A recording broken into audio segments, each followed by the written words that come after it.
नमस्कार. देशोन्नतीच्या संवाद कट्ट्यावर आपला सर्वांचं स्वागत. देशोन्नती वृत्तपत्राने परभणी जिल्हा कार्यालयाने विशेषतः समाजातील विविध अशा प्रकारच्या नामवंतांचा या ठिकाणी संवाद घडवून आणण्यासाठी हा संवाद कट्टा सुरू केलेला आहे. आज परभणी जिल्हा कार्यालयामध्ये या ठिकाणी सुप्रसिद्ध कवी इंद्रजित भालेराव यांचे या ठिकाणी आम्ही चर्चासत्र घडवून आणत आहोत. जिल्ह्याचे जिल्हा प्रतिनिधी सूरज कदम सर आणि सांस्कृतिक प्रतिनिधी मी स्वतः दिनकर देशपांडे, शहर प्रतिनिधी संजय भराडे सर, आम्ही तिघही इंद्रजित भालेराव सरांना प्रश्नरूपी काही संवाद करण्याचा प्रयत्न करणार आहोत. सरांना बोलते करण्याचा आमचा प्रयत्न आहे. सर, इंद्रजित भालेराव सर, आपले या कार्यालयामध्ये स्वागत. सर, एक नामवंत कवी म्हणून अख्ख्या महाराष्ट्राला आपण परिचित आहात. शेतकरी कवी, शेतीविषयक आणि इतर सर्व प्रकारच्या काव्यामुळं आपण सुपरिचित झालेला आहात. अध्यापन महाविद्यालयामध्ये अध्यापनाचं कार्य दीर्घकाळ केल्यानंतर या महिन्याअखेर आपण निवृत्त होणार आहात. तर मला असं आपल्याला विचारायचं आहे की इतक्या दीर्घ कालावधीनंतर कवी आणि अध्यापन केल्यानंतर आज आपल्या भावना काय आहेत, आपण काय सांगा? सगळ्यात आधी आपल्या देशोन्नतीच्या सगळ्या वाचकांशी संवाद करताना मला विशेष आनंद होतो आहे. त्याचं कारण असं की देशोन्नती या वृत्तपत्राचे संपादक श्री प्रकाश पोहरे हे शेतकरी चळवळीतून पुढं आलेलं नेतृत्व आहे आणि मी स्वतः कवी म्हणून शेतकरी चळवळीतून पुढं आलेला शेतकऱ्यांचा कवी आहे. त्याच्यामुळं माझ्या प्रकृतीच्या एका संपादकानं सुरू केलेल्या वृत्तपत्रातल्या वाचकांशी संवाद करताना मला निश्चितच खूप आनंद होतो आहे. समान धर्मा मला मिळालेला आहे, त्यामुळे मला खूप आनंद होत आहे आपल्याशी संवाद साधताना. आता दिनकर, तू माझा विद्यार्थीच आहेस, त्यामुळे तू असा प्रश्न विचारलास की इतक्या दिवसानंतर निवृत्त होताना तुमच्या काय भावना आहेत, तुम्हाला मोकळं झाल्यासारखं वाटतं का काय, असं तू प्रश्न केला. दोन गोष्टी आहेत त्याच्यामध्ये की विद्यार्थ्यांपासून दूर जावं लागतं याचा विरह आहे, पण आता खूप मोठी वेळ मिळणार आहे, खूप वाचता येणार आहे, खूप लिहिता येणार आहे याचा आनंद आहे. आणि नोकरीमध्ये असताना मी इतके दिवस बंधनात नव्हतो, त्याच्यामुळं आता मोकळा झालो असं वाटण्याचंही कारण नाही. आणि दुसरी महत्त्वाची गोष्ट म्हणजे विद्यार्थ्यांना शिकवताना नेहमी आनंदच मिळालेला आहे, त्यामुळे नोकरीचा कधी कंटाळा आला नाही, कारण ते माझ्या आवडीचं काम होतं, आनंदाचं काम होतं. आता फक्त कंटाळा बाकीच्या गोष्टींचा आलेला होता, येतो तो वयोमानानुसार, म्हणजे शिक्षण क्षेत्रामध्ये आलेल्या नवीन प्रवृत्ती, तांत्रिक गोष्टीला मिळणारं प्राधान्य, हजऱ्या डायऱ्याज भरण्यामध्ये जाणारा वेळ, त्या गोष्टीचा निश्चितच कंटाळा येतो. पण शिकवण्याचा कधीच आयुष्यभर कंटाळा येणार नाही, त्या गोष्टीचा नाही कंटाळा आला. आणि माझ्या व्यवसायाचं तेच महत्त्वाचं ध्येय असल्यामुळं शिकवणं, त्याच्यामुळं ते म्हणजे आणखी काही दिवस राहिलो असं तर आनंदच वाटला असता. आणि मोकळं झालो त्याचाही आनंद आहे, कारण खूप काही मला आता लिहिता वाचता येईल, सगळ्याची संवाद साधता येईल. म्हणजे आत्तापर्यंतच्या साऱ्या कवितांमधून शेतकरी हा आपल्या कवितेचा केंद्रबिंदू राहिलेला आहे. शेतकऱ्याचं दुःख, त्याच्या भावना आणि त्याचे प्रश्न हिरिरीनं मांडण्याचं काम आपण केलं. पण मला असं विचारायचं आहे की या शेतकऱ्याच्या ज्या अनुभूती आहेत त्या खरोखरच आपल्या अनुभूती प्रत्यक्ष आपण त्याच्यातनं गेलेला आहात का? असाल, निश्चितच असाल. असे प्रसंग आपण सांगू शकाल? प्रश्नच नाही. त्याचं कारण असं की एकतर मी शेतकरी हाच माझ्या कवितेचा मुख्य विषय ठरवला. त्याचं कारण मी स्वतः शेतीतून आलेलो आहे, शेतकऱ्याचा मुलगा आहे. अवतीभोवती सगळं शेतकरी आणि शेतीचं दुःख पाहिलेलं आणि आनंदही पाहिलेला आहे.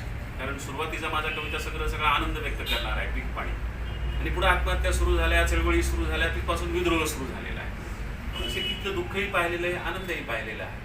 आणि कवी किंवा लेखक काय करत असतो की त्याच्या वयाच्या 16व्या वर्षापर्यंत त्यानं जे पाहिलेलं आहे, अनुभवलेलं आहे, तेच त्याला आयुष्यभर लिहायला पुरतं. कारण त्या काळापर्यंत त्यांना अतिशय संवेदनशीलतेनं ते सगळं जगणं समजून घेतलेलं असतं. म्हणून ते त्याला म्हणतात की नंदनवन, लेखकाचं नंदनवन त्याच्या 16व्या वर्षापर्यंतच त्याला मिळून जातं जे काही चांगलं वाईट असेल ते. त्यामुळे माझा अनुभव विश्व शेतीतला आहे, मी स्वतः शेतकऱ्याचा मुलगा आहे. इतकंच नाही तर मी कवी होईल, मी नोकरीला लागेल, प्राध्यापक होईल, हीही काही डोक्यामध्ये कल्पना नव्हती. मी फार तर म्हणजे वर्षानुवर्ष गुरं राखलेली आहे. म्हणालास की अनुभव आहे काय? गुरं राखलेली आहेत वर्षानुवर्ष, म्हणजे सगळ्या सुट्ट्या गुरं राखण्यामध्ये जायच्या. कारण गुरं राखणारा जो गडी असायचा त्याला शेतातलं काहीतरी काम सांगितलं जायचं आणि आम्हाला गुरं राखायला सांगितली जायची. सुट्टी म्हटलं की गुरं राखली. त्यामुळे आम्हाला वाटायचं की सुट्टी नको. जत्रेच्या वेळेला आम्हाला जत्रेला जाता यायचं नाही, कारण गुराखी म्हणायचे आम्हाला सुट्टी द्या जत्रेला जायला. मग ढोरं कोण वळायची ना आम्ही वळायचे. त्याच्यामुळे आम्हाला जत्रेला जाता यायचं नाही. त्यामुळं सुट्ट्या ज्या आहेत त्या सगळ्या शेतात गेलेल्या. आणि काही वर्ष हे मॅट्रिकला नापास झाल्यानंतर 1 वर्ष सलग गुरं राखण्यात गेलेली आहे. 72चा 73चा जो दुष्काळ आहे त्या दुष्काळामध्ये मी गुरं राखलेली आहेत स्वतः. आणि शेतीचा अनुभव तू असं म्हणतोस ना, तर मला आठवतं फक्त एक पट्ट्याची अंडरवेअर, अंगावर असलं तर बनियान असायचं, डोक्याची चक्की केलेली आणि 72च्या दुष्काळाच्या उन्हात पूर्ण वैशाख उन्हामध्ये मी ढोरं राखलेली आहे. तेव्हा इतकं ऊन सहन व्हायचं काय वाटायचं नाही. आणि आता थोडंही ऊन सहन होत नाही, कारण आता जीवनमान बदललेलं. त्याच्यामुळं तिथपासून हा शेतीचा अनुभव घेतलेला आहे. शेतीची सगळी कामं केलेली आहेत. मायबाप तेच करत होते. आम्ही 8 भावंड आहोत, म्हणजे 4 बहिणी 4 भाऊ आहोत. मी सोडून बाकी सगळे तेच करतात. अजून शेतीमध्येच मरतात, शेतीमध्येच राबतात. अजूनही त्यांचं आयुष्याचं उत्थान झालेलं नाही. त्याच्यामुळे आपण त्याच्यातून वर आलो तरी आपल्या भोवतीची माणसं अजून त्याच दुःखात आहेत म्हटल्यावर आपणाला हे सुख फार आनंदानं नाही हे करता येत, एन्जॉय करता येत.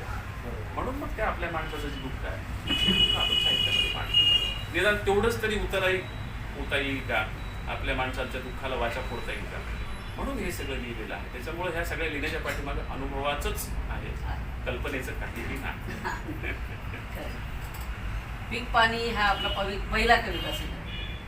त्या कसं आहे, कोणत्याही कवीला कोणत्याही साहित्यिकाला आपलं पहिलं अपत्य जे आहे ते विशेष प्रिय असतं आणि त्याची एक कहाणी असते, म्हणजे त्याच्या निर्मितीची एक कहाणी असते. मग आमची अशी उत्सुकता आहे की हा कविता संग्रह निर्माण कसा झाला, त्या कविता कशा निर्माण झाल्या, त्याची निर्मिती प्रक्रिया कशी होती आणि त्याचा पुढचा प्रवास कसा होता याबद्दल थोडं सांग. काय झालं की अगदी सुरुवातीच्या काळात मी ज्या कविता लिहिल्या त्या धार्मिक स्वरूपाच्या होत्या. म्हणजे मठावरच राहायचो, महानुभाव असल्यामुळे मठावर राहायचो जास्तीत जास्त काळ. धार्मिक स्वरूपाच्या कविता, देवाची भक्ती कशी करावी वगैरे असे अभंग लिहिलेले सुरुवातीच्या काळात. पण आज ज्या तुम्ही कविता माझ्या शेती प्रश्नाच्या शेतीविषयी वाचता किंवा ऐकता, त्या कविता मी MA करायला विद्यापीठात गेल्यानंतर लिहिल्या. त्याचं कारण असं होतं की पहिल्यांदा मी शेतीपासून आपल्या माणसांपासून इतका दूर गेलेलो होतो. 200 किलोमीटर गेलो, गाव पहिल्यांदा सोडलेलं होतं आणि इतक्या दूर गेल्यामुळं त्याचा विरह इतका जाणवायला लागला आणि त्या विरहामध्ये तोच आपला मुख्य विषय हे माझ्या लक्षात यायला लागलं आणि मग मी ते विषयावर लिहायला लागलो. जसं आपल्याला माहिती आहे की सावरकरांना विरह जाणवल्यावर ने मजसीने परत मातृभूमीला सागरा प्राण तळमळला, तसा माझा प्राण तळमळायचा की मला गावाकडे जावं वाटायचं, शेतात जावं वाटायचं आणि जाता तरी येत नाही. म्हणून शेतातल्या अनुभवाची उजळणी करत मी ज्या कविता लिहिल्या त्या MA ला असतानाच्या कविता लिहिल्या. आणि MA ला असतानाच मग आम्हाला SS भोसले नावाचे सर होते. त्यांनी मला तू पुस्तकाची निर्मिती प्रक्रिया विचारलीस, मार्गदर्शन करायला रसाळ सर कोतापल्ले सर होतेच, त्यांनी मला लिहिताना मार्गदर्शन केलं. पुस्तकाच्या निर्मितीची प्रक्रिया विचारली म्हणून मी तुला सांगतो. SS भोसले होते, ते साहित्य संस्कृती मंडळाचे सदस्य होते आणि ते म्हणाले की तू लिहिलेल्या कवितांचं एक स्क्रिप्ट मंडळाला सबमिट कर, आम्ही त्याला अनुदान देण्याचा प्रयत्न करतो, जर चांगला असेल तर मंडळ करील तसं. आणि मी तो अनुदान देण्यासाठी ते सबमिट केलं. तेव्हा मी नुकतंच MA झालेलं होतं आणि नोकरीसाठी पुण्याला आलेलो होतो. पुण्याला रेणू पासपूर बँकेत होता माझा कवी मित्र आणि त्यालाही साहित्य संस्कृती मंडळाचं अनुदान मिळालेलं होतं. तर ती प्रक्रिया कशी करायची त्यानं मला सांगितलं की स्क्रिप्ट कसं तयार करायचं, ते कसं पाठवायचं, त्याच्यासोबत अर्ज कसा द्यायचा. म्हणजे विद्यापीठात असताना कविता लिहिल्या, पुण्याला असताना त्याचं सबमिशनची प्रक्रिया केली आणि प्राध्यापक म्हणून मी इथं आलो या कॉलेजमध्ये. तोपर्यंत अनुदान मिळालेलं होतं, प्रक्रिया सुरू झालेली होती. मी डिसेंबर 88ला म्हणजे 89च्या सुरुवातीलाच म्हणा की रुजू झालो आणि 89च्या ऑगस्टलाच ते पुस्तक प्रकाशित झालं. ते पुस्तक प्रकाशित झाल्याच्या नंतर आता पहिलं पुस्तक, आपण नवीन कवी, आपल्या ओळखी पळखी नाही वाङ्मय व्यवहारामध्ये, कसं होईल काय होईल माहीत नाही, त्याचं स्वागत कोण करतं, त्याच्यावर परीक्षण कोण लिहितं तेही काही माहिती नाही. पण आलं पुस्तक, पण साहित्य संस्कृती मंडळाच्या पुस्तक आलं. मेहता पब्लिशिंग हाऊसमध्ये पुस्तक काढलं.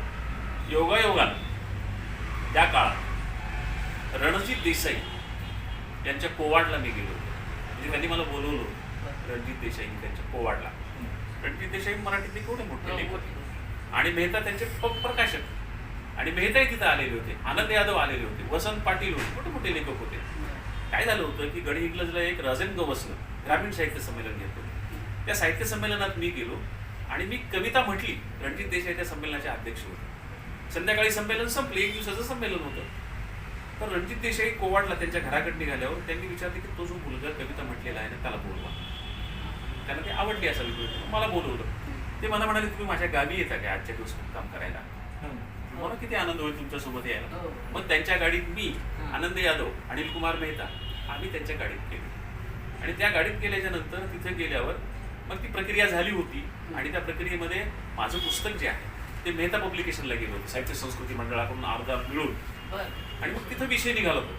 तर तेव्हा रणजित देसाईंनी मेहतांना सांगितलं होतं की माझं ज्या क्वालिटीचं पुस्तक काढतोस तू लोकप्रिय लेखक म्हणून, त्याच क्वालिटीचं इंग्रजीचं पुस्तक निघालं पाहिजे, नाहीतर नवीन कवी म्हणून काहीतरी खातूर मातूर काढशील, असं त्यांनी मेहतांना सांगितलं होतं. मेहतांनी अतिशय मनपूर्वक हे पुस्तक काढलं होतं आणि बाहेर बाजारात आल्यानंतर त्याला इतका प्रचंड प्रतिसाद मिळाला. पहिला लेख पु ल देशपांडे महाराष्ट्र साहित्य त्या पृष्ठभाग म्हणजे मागच्या पानावर नाही रसाळांचं होतं, सुधीर रसाळांनी ब्लर्ब लिहिला होता. पण मग काय केलं की पुलंनी जो लेख लिहिला तो नंतरच्या आवृत्तीमध्ये मी टाकला होता.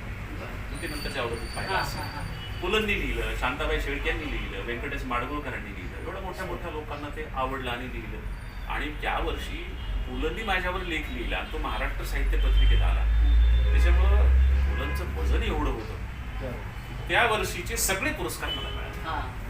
म्हणजे कविता संग्रहासाठी जे पुरस्कार दिले जातात ते सगळे पुरस्कार मला मिळाले. त्याच्यामुळे मग इतका पहिला पुरस्कार होता तो महाराष्ट्र साहित्य पत्रिकेचा हास्य कोकिळे पुरस्कार.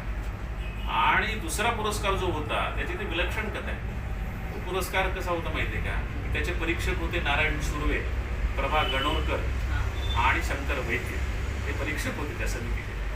आणि तो पुरस्कार शांता शेळकेंच्या शेवटच्या कविता संग्रहाला आणि माझ्या पहिल्या कविता संग्रहाला विभागून मिळाला.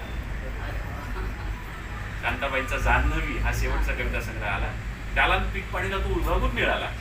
शांताबाईंचं मन एवढं मोठं की शांताबाई तब्येत बरी नसल्यामुळे येऊ शकल्या नाही. त्यांनी निरोप पाठवला की मला फक्त प्रमाणपत्र पाठवा, रक्कम सगळी इंग्रजीतला द्या. कारण त्यांनी बडोदा साहित्य संमेलनात माझ्या पुस्तकावर अध्यक्षीय भाषणात लिहिलं होतं. बडोदा साहित्य संमेलन इंग्रजीत शिकवता खूप मोठी आहे, हा पुरस्कार त्याला एकट्याला द्यायला पाहिजे होता. मी काही जुनी बाई आहे, मला नसता दिला तरी चालला असता, पण ठीक आहे तुमच्या मंडळानं निर्णय घेतला तर सर्टिफिकेट मला पाठवून द्या आणि रक्कम सगळी इंग्रजीतलं देऊन टाकली. सगळ्या म्हणजे सगळ्या लोकांचं इतकं प्रेम मिळालं. त्याच्यामुळे मग मला मागं फिरून पाहायची गरजच पडली नाही. एकापेक्षा एक म्हणजे त्या पुस्तकाच्या 5 आवृत्त्या निघाल्या. ते पुस्तक कोल्हापूर विद्यापीठात लागलं, उज्जैन विद्यापीठात, तिथे मराठी विभाग आहे, उज्जैन विद्यापीठात लागलं. हा नंतर मग बेळगावला लागलं, तिथल्या विद्यापीठामध्ये अभ्यासक्रमाला.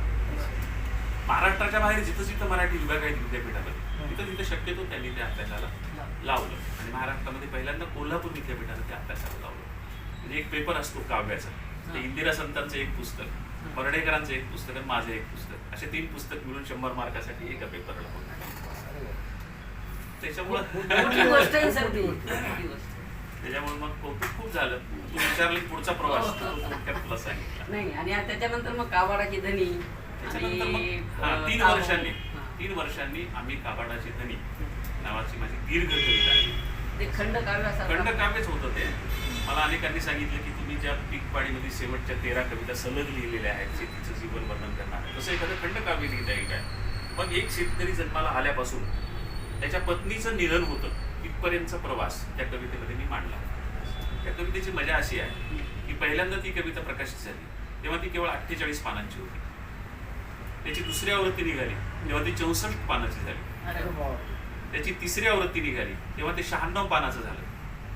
आणि आता त्याच्यानंतरची आवृत्ती निघाली ती 120 पानाचं सध्या आहे. त्याच्या 11 आवृत्त्या झाल्या आतापर्यंत. त्यात वाढत गेली वाढत गेली कारण ते मी लिहिली ती संपली नव्हती तेव्हा, पण पुस्तक आलं. मग त्याची दुसरी आवृत्ती निघताना पुन्हा वाढली, ती ऍडजस्ट केली. तिसऱ्या आवृत्ती जेव्हा पुन्हा वाढली, पुन्हा ऍडजस्ट केली, ती वाढत गेलेली कविता. शेतकऱ्याचं संपूर्ण जीवन त्याच्यामध्ये आलेला. आम्ही काबाडाची तुकारामाच्या गाथेमध्ये दिलीप चित्रेने संपादित केलेला मला एक शब्द सापडला, मी तो काबाडाचा धनी, असं तुकाराम महाराजांनी एका अभंगामध्ये म्हटलं होतं. म्हणजे मी केवळ कष्टाचा धनी आहे, त्याच्या नफ्याचा मी धनी नाही आणि शेतकऱ्याचं जीवन तसंच आहे. त्याच्यामुळं मग मी तो काबाडाचा धनी तुकारामांनी लिहिलेलं होतं आणि इथं मला संपूर्ण शेतकरी समूह सांगायचा होता म्हणून मी ऐवजी आम्ही काबाडाचे धनी एवढंच बदल केला आणि ती त्याची ओळीची शीर्षक केली तुकाराम महाराजांची. तुमच्या म्हणजे संपूर्ण कवितांमध्ये कवितेशिवाय इतरही तुम्ही जे काही लिहिलं त्या सगळ्याचा केंद्रबिंदू शेतकरी राहिले. म्हणजे शेतकऱ्यांच्या प्रश्नांचा अभ्यास तुमचा निश्चित चांगला असला पाहिजे. नव्हे तो जवळून पाहिलेलं आहे ते दुःख. अशा वेळी या प्रश्नावर तुमचं म्हणजे त्याच्या निराकरणासाठी तुम्हाला काही सुचतं का, काही मांडता येतं? काय झालं की माझ्या कवितेमध्ये मी तुम्हाला आधी सांगितलं 2 विभाग झाले. पहिल्या संग्रहामधल्या कविता ज्या आहेत त्या प्रामुख्यानं शेतीचं जीवन आणि शेतीची संस्कृती आणि शेतीची समृद्धी मांडणाऱ्या आहेत सुरुवातीच्या काळातल्या कविता, बरं का. आणि नंतर मग शेतीचे प्रश्न मांडायला सुरुवात केली.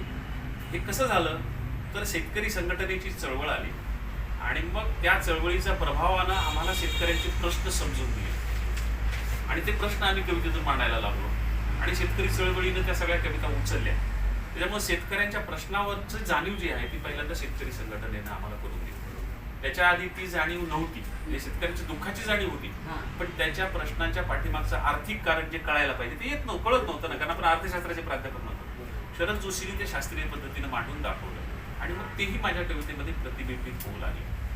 त्याच्यानंतर मग मात्र मी जाणीवपूर्वक शेतकऱ्यांच्या प्रश्नाविषयी शरद जोशींचा एक दृष्टिकोन आहे. मग पुन्हा महात्मा फुले वाचले, पुन्हा शेतकरी कामगार पक्षाचा अभ्यास केला. ज्यांनी शेतकऱ्यांवर लिहिलं, एक तर शरद जोशीही ते लिहितच होते. मला ते शरद जोशींनीच सांगितलं की मी तर लिहितोच म्हणाले पण तू असं सगळं शोधून काढ की आणखी कुणी लिहिलेले, मला तो वेळ नाही. आणि मग मी ते सगळं शोधून काढलं, वेदकाळापासून सगळं शोधून काढलं. शरद जोशी म्हणाले मग याची एक स्क्रिप्ट तयार कर. मग ती स्क्रिप्ट तयार केली. ते म्हणाले याचा एखादा कार्यक्रम तयार कर. त्याचा श्रीकांत उमरीकर यांनी मी कार्यक्रम तयार केला होता. तो कार्यक्रम पहिल्यांदा जवळा बाजारला जे जिल्हा साहित्य संमेलन झालं त्या जिल्हा साहित्य संमेलनात पहिल्यांदा सादर केला. तो इतका सुंदर झाला. वेदकाळापासून ते आत्महत्येपर्यंत शेतकऱ्यांचं साहित्य कुठं चित्रण आले 5000 वर्षाचं. त्याच्या पुराव्यासह एक छान कार्यक्रम तयार केला. कार्यक्रमाचं नाव काय? तिफन साज नावाचा कार्यक्रम होता. तो सुंदर झाला कार्यक्रम. जवळा बाजारच्या साहित्य संमेलनाचे अध्यक्ष होते दबंग जोशी, ते हैदराबादला राहत होते. तर ते म्हणाले की हा कार्यक्रम आम्हाला हैदराबादला करायचा आहे. मग त्याने हैदराबादला तिकीट लावून तो कार्यक्रम केला. हो का? हैदराबादला बागलिंगम पल्लीला सुंदरय्या भुवन म्हणून जे सभागृह आहे त्या सभागृहामध्ये तिकीट लावून तो कार्यक्रम केला आणि जमा झालेल्या पैशामध्ये तिथल्या मराठी मंडळाला त्यांनी तो मदत निधी म्हणून उभा केला. त्याच्यानंतर तो कार्यक्रम इतका चांगला लागला की लक्ष्मीकांत देशमुख होते, त्याची नोकरीच पुण्याला बदली झाली उपजिल्हाधिकारी म्हणून. तिथं गेल्यावर त्यांनी एक दिवाळी अंक काढला होता आणि तिथल्या भरतनाट्यम मंदिरमध्ये दिवाळी अंकाचं प्रकाशन होतं. गप्र प्रधान सभागर्गे उपस्थित होते. तर त्यांचं म्हणणं असं पडलं की प्रकाशन समारंभानंतर तुमचा हा कार्यक्रम तिथे सादर करा, तिफन साज नावाचा. तिथं आम्ही तो कार्यक्रम सादर केला आणि नंतर मग अनेक ठिकाणी महाराष्ट्रभर त्या कार्यक्रमाचे प्रयोग झाले आणि त्या अनुभवावर मी पुढे तिफन साज नावाचं पुस्तक लिहिलं. हा, आपल्याकडे लोकसत्ता वृत्तपत्र सुरू झालं होतं, पहिलं वर्ष होतं मराठवाडा एडिशनचं. त्यांनी सांगितले की आमच्यासाठी तुम्ही सदर लिहा. त्या सदरामध्ये मी पूर्ण 5000 वर्षाचा शेतकऱ्यांचा इतिहास लिहिला होता वर्षभर. त्याचंच पुढे तिफन साज नावाचं पुस्तक निघालं. त्याच्याही अनेक आवृत्त्या झाल्या. ते सोलापूर विद्यापीठानं कोल्हापूर विद्यापीठानं अभ्यासाला पडला होता. अजूनही अभ्यासाला आहे ते सोलापूर विद्यापीठानं. महाराष्ट्रात साहित्य संमेलनामध्ये होतं. प्रत्येक साहित्य संमेलनात उपस्थिती असेल असतात त्या घडवतात. त्यांचे नवोदित ते येतात स्टेजवर तुमच्यासोबत तर त्यांच्या सादरीकरण किंवा त्यांचे जे विचार असतात ते वास्तवामध्ये कविता असतात का रोमांचकारी किंवा कशा असतात? काही खूप चांगलं लिहिणारे असतात.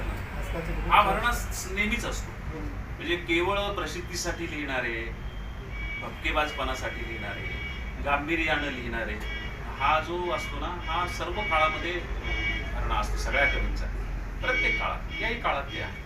म्हणजे अनेक जण प्रसिद्धीच्या मागे लागून कविता लिहितात, प्रसिद्धी मिळते म्हणून कविता लिहितात, गाऊन लिहितात. त्याच्यामध्ये फारसा आशय नसतो. पण काही जण गांभीर्यानं लिहिणारे असतात, करणारे असतात. म्हणजे माझ्यापेक्षा आणखी गांभीर्यानं माझ्यानंतर येणारी जी पिढी आहे त्या पिढीमधली खूप कवी आहे. त्यांनी खूप चांगल्या पद्धतीनं ग्रामीण जीवन, शेतकऱ्यांचं जीवन पुढं आणलं.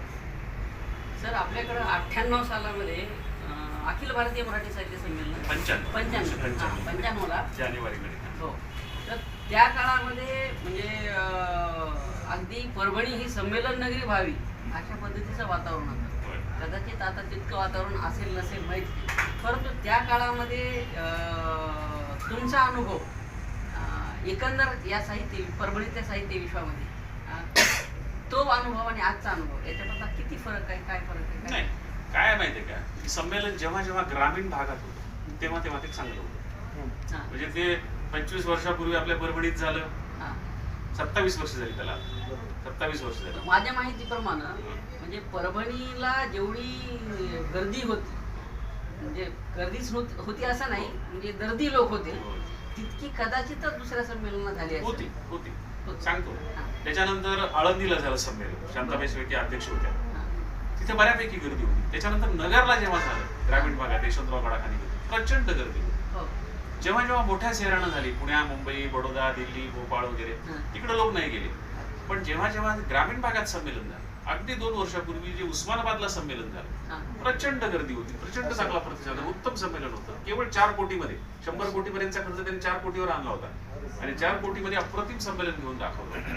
आता या वर्षीचं संमेलन उदगीरला होणार आहे, ते उत्तम होणार. त्याचं कारण असं की ग्रामीण भागामध्ये लोकांना जास्त उत्सुकता असते, शहरामधल्या लोकांना त्याची फारशी उत्सुकता नसते. त्यांच्यासाठी वेगवेगळे पर्याय असतात, त्यांच्यासाठी वेगवेगळे गोष्टी असतात. ग्रामीण भागामध्ये जेवढं जाईल संमेलन, अंबाजोगाईला संमेलन झालं होतं आपल्या हे संमेलनाच्या आधी 1983 साली अंबाजोगाईला व्यंकटेश माडगूळकरांच्या अध्यक्षतेखाली प्रचंड गर्दी होती.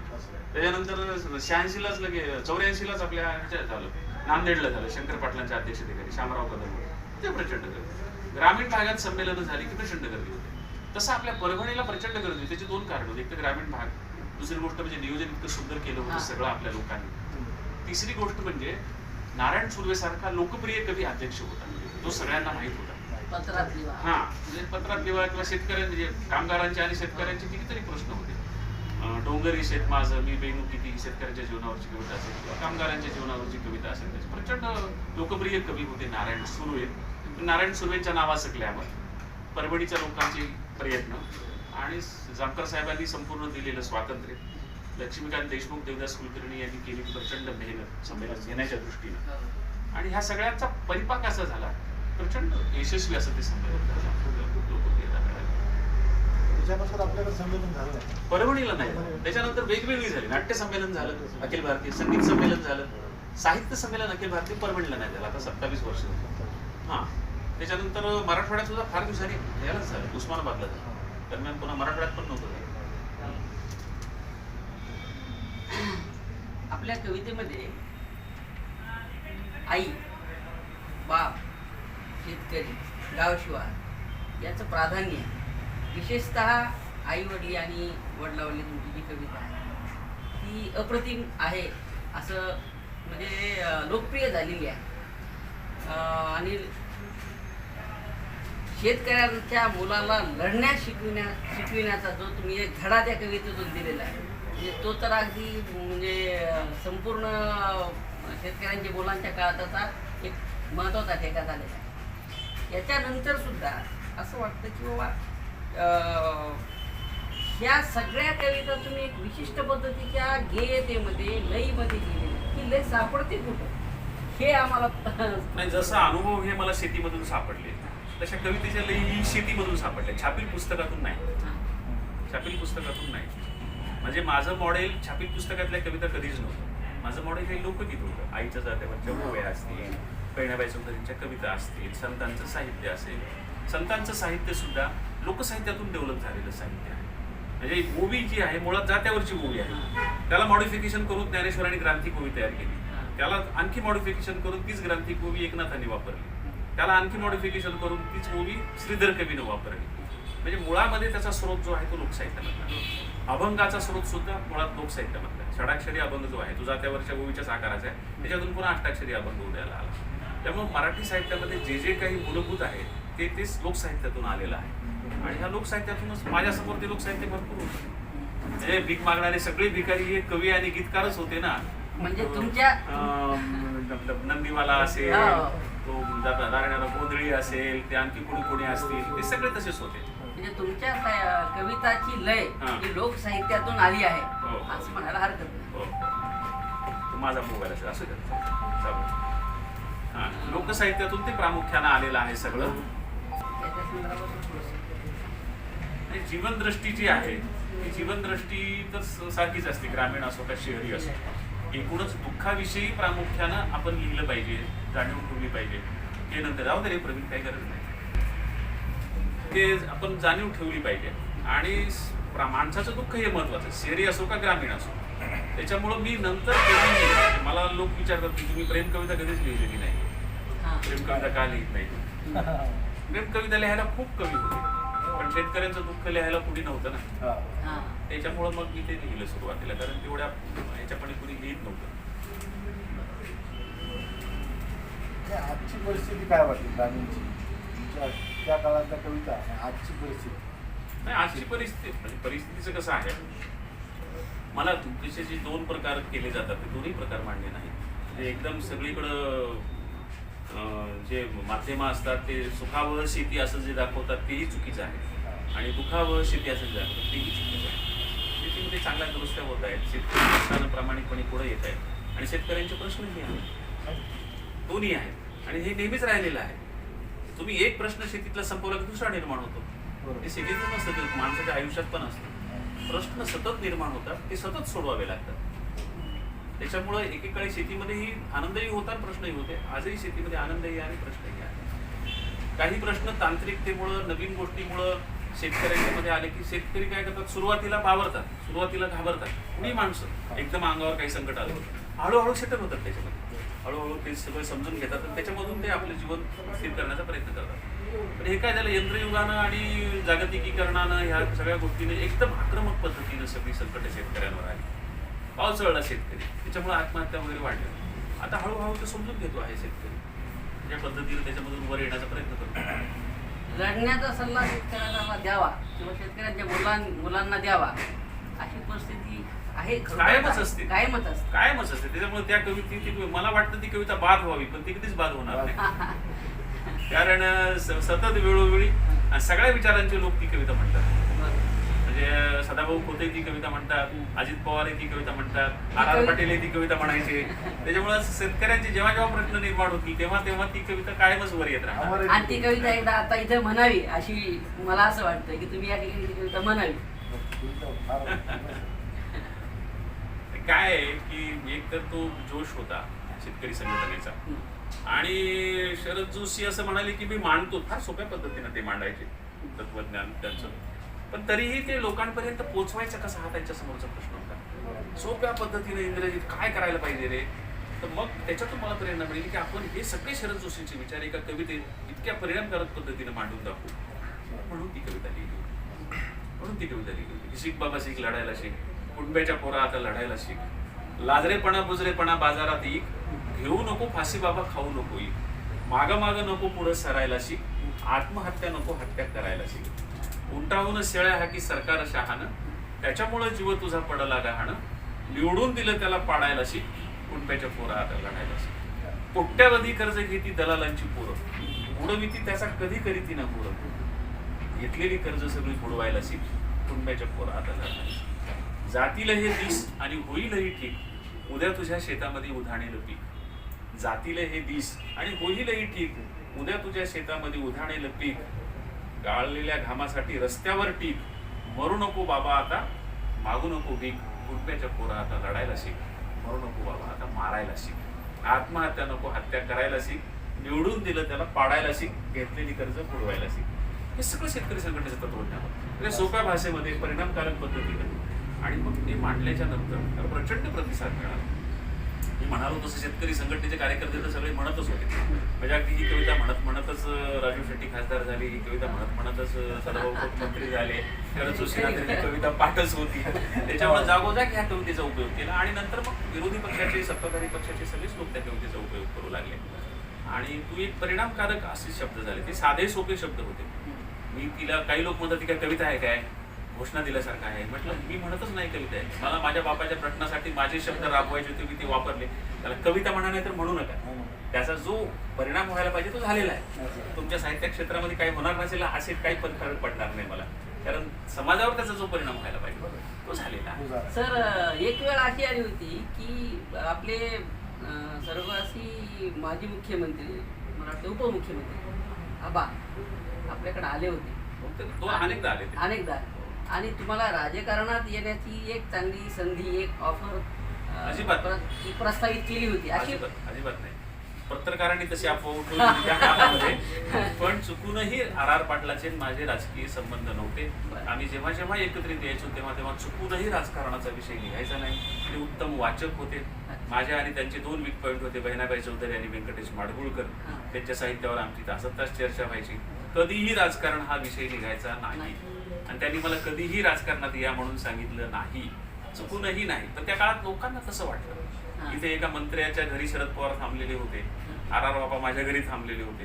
तुम्ही शरद पवारांनी फोन केला माझा नंबर घेऊन, कुणीतरी ते बाबांनी फोन स्विच ऑफ केला होता डिस्टर्ब होऊ नये म्हणून.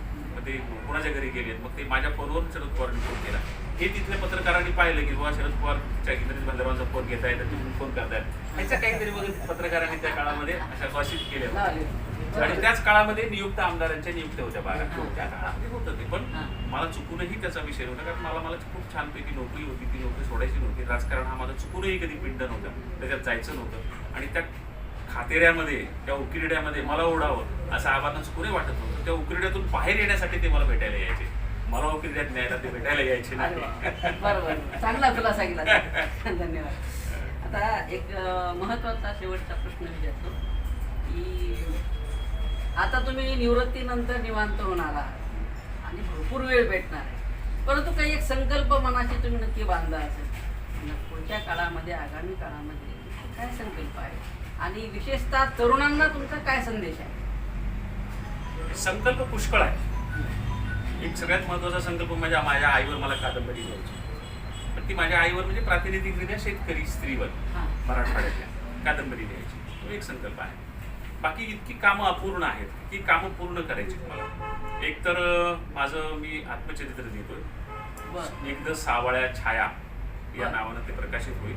तुम्ही सगळ्यांनी त्यातली बरीच प्रकरणं वाचलेली आहेत. मी ती मोबाईलवर टाकलेली होती, फेसबुकवर खूप लोकप्रिय झाली ती प्रकरणं. तर त्यांचं संकलन येईल. बालकवींची कविता वाचताना एकदा मला तो शब्द सापडला, स्निग्ध सावळ्या छाया. आपलं आयुष्य हे असंच आहे, स्निग्ध सावळ्या छाया. ते माझं आत्मचरित्र म्हणजे मी माझ्याविषयी कवी लिहिले आणि जन्मल्यापासून वेळोवेळी मला घडवणारी जी माणसं आहेत, माझ्यावर उपकार करणारी जी माणसं आहेत, त्या सगळ्या माणसाविषयीचं ते आत्मकथित कथन आहे. आत्मकथन म्हणण्याच्या ऐवजी घडवणुकीची कथन, त्याच्यामध्ये घडवणाऱ्यांविषयी जास्त लिहिली, ते स्वतःविषयी कमी लिहिले. ते एक लिहिणार आहे मी. महाराष्ट्रभर जे कविता वाचत फिरलो त्यांचं बरंचसं माझं लिहिणं होत आलेलं आहे. अगदी व्यासपीठावरून कविता म्हणणं ही अत्यंत वाईट गोष्ट आहे असं नेमाडे सर म्हणायचे, ते मी प्रमाण मानायचो. तिथपासून ते व्यासपीठावरचा सगळ्यात लोकप्रिय कवी महाराष्ट्रातला इथपर्यंतचा माझा जो प्रवास आहे, तो सगळा प्रवास मला मांडायचा. त्याच्या पाठीमागची कारणं विनाकारणं जे आहे ती सगळी लोकप्रियता, त्याचे किस्से, कार्यक्रमांच्या आठवणी, त्याचं एक स्वतंत्र पुस्तक आहे. कविता वाचन, साधना आणि सर्कस या नावाचं ते पुस्तक आहे. ती एक साधना पण आहे, ती एक सर्कस पण आहे. त्याच्यामुळं ते पुस्तक आहे, ते बरंचसं लिहून झाले. आत्मचरित्रातले बरेच प्रकरणं लिहून झालेली आहेत. आणि नवीन कवी जे आहेत, लॉकडाऊन सुरू झाल्या मला खूप नवीन कवींची अशी अपेक्षा होती की आम्ही त्यांच्या कवितेविषयी काहीतरी लिहावं, बोलावं. मग अशा एक 15-20 कवींची मी निवड केली आणि त्या सगळ्यांना मी त्या काळात दीर्घ पत्र लिहिली, 15-20 पानांची, त्यांच्या कवितेवरच्या प्रतिक्रिया. त्याचं एक पुस्तक करायचे. असे पुष्कळ संकल्प आहेत. एक साधारण आता नवीन कवीला, उभरत्या कवीला एक संदेश उभरत्या कवींना ह्याच्यामध्ये 2 गोष्टी आहेत, 2 प्रश्न आहेत. पहिला प्रश्न की हे कवी संदेश ऐकण्याच्या मूडमध्ये आहेत काय, आणि दुसरा प्रश्न, मी संदेश देण्याच्या लायकीचा आहे काय. अशा 2 प्रश्नामुळे या प्रश्नाला उत्तर द्यावं का न द्यावं. पण ते एवढंच सांगतो की आपला अनुभव म्हणून मी एवढंच सांगतो, जे खूप वाचतील आणि जीवनाचा गांभीर्याने विचार करतील ते टिकतील, आणि जे केवळ प्रसिद्धीचा विचार करून लिहितील ते लगेच कचऱ्यामध्ये निघून जातील. धन्यवाद सर. आपण अतिशय मनमोकळ्या पद्धतीने आमच्या देशोन्नतीच्या या संवाद कट्ट्यावर आमच्याशी संवाद साधला. जनसामान्याच्या जिव्हाळ्याचे चर्चासत्र म्हणून आम्ही हा सुरू केलेला नवीन उपक्रम, संजय भराडे, मी आणि आमचे जिल्हा प्रतिनिधी सूरज कदम सर, या सर्वांच्या प्रश्नांना आपण मनमोकळ्या पद्धतीनं जे उत्तरं दिली आणि आपलं या ठिकाणी मनोगत केलं, त्याबद्दल आपले पुनश्च आभार. धन्यवाद.